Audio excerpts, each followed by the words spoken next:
Hello guys, day 5ലേക്ക് എല്ലാവർക്കും സ്വാഗതം. എല്ലാവർക്കും സുഖമായിട്ടിരിക്കാമെന്ന് വിചാരിക്കുന്നു.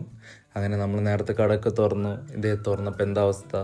ഒന്നും ക്ലീൻ ചെയ്യാൻ പറ്റിയിട്ടുണ്ടായിരുന്നില്ല. കാരണം എല്ലാ വർക്കും കഴിഞ്ഞ് രാത്രി ഞാൻ എപ്പോഴും ക്ലീൻ ചെയ്ത് പോകാറാണ് പതിവ്. പക്ഷേ ഇന്നൊട്ടും അതിന് സമയം കിട്ടിയിരുന്നില്ല. അതുപോലെ ടേബിളൊന്നും കണ്ടില്ലേ. അങ്ങനെ കുറച്ച് സമയത്തിന് എല്ലാ സാധനങ്ങളും ഇറക്കി വെച്ച് ടൂൾസൊക്കെ നല്ല ഭംഗിയായിട്ട് അടുക്കി വെച്ചിട്ടാണ് ഇന്നത്തെ വർക്ക് നമ്മൾ സ്റ്റാർട്ട് ചെയ്യാൻ പോകുന്നത്.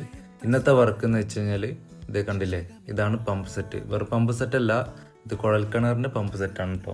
ഇതാണ് ഷാഫ്റ്റ്. അതിൻ്റെ ഷാഫ്റ്റിന് ഫുള്ള് തേയ്മാനം വന്നിട്ട് നമ്മൾ ഫുള്ളായിട്ട് വെൽഡിങ് ചെയ്തുകൊണ്ടിരിക്കുകയാണ്. ആ ഷാഫ്റ്റ് ഫുള്ളായിട്ട് ചൂടാറിയ ശേഷം ഈ മിഷയിൽ വെച്ചിട്ടാണ് നമുക്ക് ഫുള്ളായിട്ട് കട്ട് ചെയ്യാനുള്ളത്. അപ്പോഴേക്കും അടുത്തൊരു പണി. ഇതെന്താണെന്നല്ലേ, ഇതാണ് നമ്മൾ സ്റ്റെയർ കേസിലൊക്കെ ഗ്ലാസ്സിന് സപ്പോർട്ട് അയക്കുന്ന ഒരു ഗ്ലാസ് സ്റ്റഡാണിത്.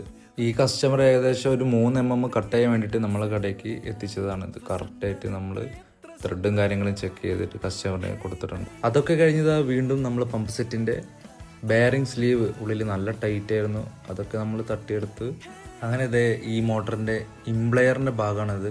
ഇത് അത്യാവശ്യം ടൈറ്റ് ഉണ്ടാകുന്ന വിചാരിച്ചില്ല, കുറേയൊക്കെ നോക്കി. പക്ഷെ നമ്മൾ ആമറേറ്റ് തട്ടിയെടുത്തപ്പോൾ സാധനം വന്നു കേട്ടോ. അങ്ങനെ നമ്മൾ ഈ ഷാഫ്റ്റിൻ്റെ ചൂടൊക്കെ മാറി മിഷനിൽ സെറ്റാക്കിയിട്ട് ആ ഷാഫ്റ്റ് എങ്ങനെയാണോ ഉണ്ടായിരുന്നത് അതേപോലെ പുതിയ പോലെ നമ്മൾ ഫുള്ള് സെറ്റാക്കി. പിന്നെ ഇതിൻ്റെ ഉള്ളത്തെ പഴയ പിച്ചള പുഷൊക്കെ മാറ്റി പുതിയ പിച്ചള പുഷൊക്കെ സെറ്റാക്കി. പിന്നെ ആ ഷാഫ്റ്റിലേക്ക് പുതിയ ബെയറിംഗ് ഒക്കെ ഇട്ട് ഗ്രീസൊക്കെ ഇട്ട് ഫുള്ള് പഴയ പോലെ എങ്ങനെയാണോ ആ മെഷീൻ ഉണ്ടായിരുന്നത് അതേപോലെ ഫുള്ള് സെറ്റാക്കി.